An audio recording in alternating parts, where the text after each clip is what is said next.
Hey guys, Phil with Tactical Civilian Training. Welcome to episode number 1.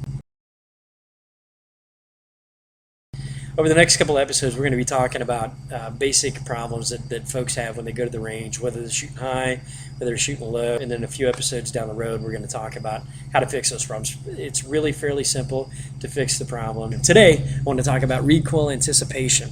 Basically, the way it works, when we squeeze the trigger, the firing pin comes forward, hits the primer, which ignites the gunpowder inside of the shell casing, which creates a huge amount of gas. The amount of force it takes to push the bullet down the barrel and out the muzzle of the gun is the same amount of force that is applied in reverse and comes back at us. If you could imagine me standing in front of you, hands up, I'm about to push you backwards.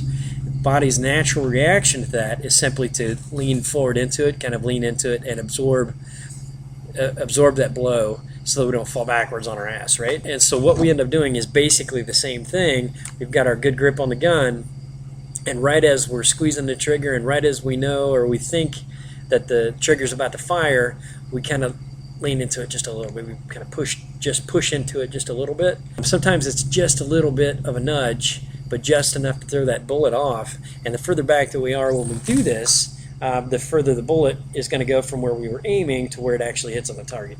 The other way that we could go with this is instead of pushing down and into it, we actually kind of push the base of the gun. We kind of tense up, and which causes the barrel of the gun to go up.